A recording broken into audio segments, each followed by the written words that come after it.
este vídeo vamos a trabajar el principio de Pascal. Este principio fue propuesto por Blaise Pascal y nos dice que la presión ejercida sobre un fluido incompresible y en equilibrio dentro de un recipiente de paredes indeformables se transmite con igual intensidad en todas las direcciones y en todos los puntos del fluido. Es importante que el fluido sea incompresible, ya que si no la fuerza que ejercemos, parte de ella se dedicaría a comprimir el fluido, que esté en equilibrio, por la misma razón, si no se deformaría el equilibrio, y las paredes que lo contienen deben ser indeformables, ya que si no, parte de la fuerza, parte de la presión, se iría en deformar dichas paredes.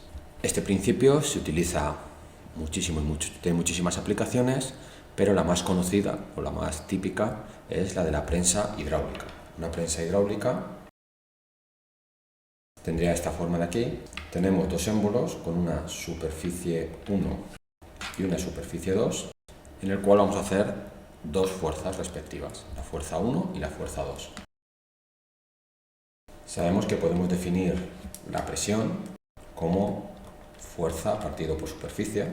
La presión en unidades del sistema internacional son pascales, que son newtons partido por metro cuadrado, y como el principio de Pascal me dice que la presión ejercida sobre el fluido se transmite con igual intensidad y en todas las direcciones y puntos del fluido, sabemos que la presión en la superficie 1 va a ser igual a la presión en la superficie 2. Es decir, la fuerza 1 partido por la superficie 1 va a ser igual a la fuerza 2 partido por la superficie 2.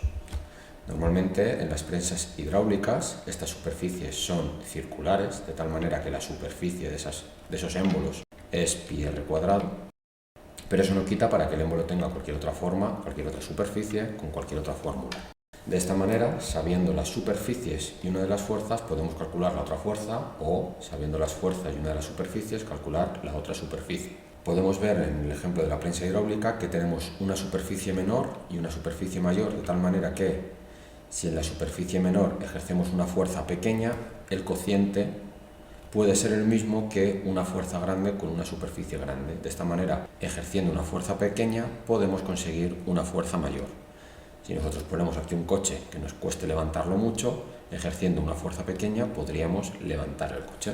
Podemos verlo con un ejemplo en el que si tenemos una prensa hidráulica y el coche que tenemos encima de la superficie 2, es decir, la masa 2 van a ser, por ejemplo, 3 toneladas, lo ponemos en sistema internacional, y la superficie 2 tiene un radio R2 de 2 metros, de tal manera que la superficie 2 es igual a pi por 2 al cuadrado, es decir, 4pi metros cuadrados, y el radio de la superficie 1 es 0,5 metros, es decir, la superficie 1 es pi por 0,5 al cuadrado, es decir, 0,25 pi metros cuadrados. Puedo calcular la fuerza 1.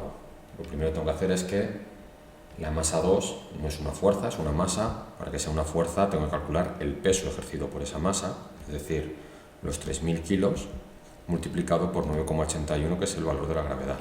De tal manera que la fuerza 2 va a ser 29.430 newtons. Despejando del principio de Pascal, de la fórmula que tenemos aquí, puedo despejar la fuerza 1.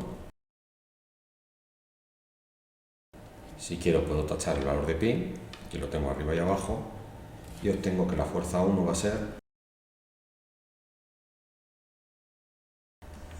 1839,375 newtons, lo que correspondería a que si coloco en la superficie 1 una masa, esa masa, la masa que coloco en el émbolo 1, se correspondería más o menos a 187,5 kilos, y con esa masa de 187,5 kilos podría levantar 3.000 kilos en el segundo émbolo.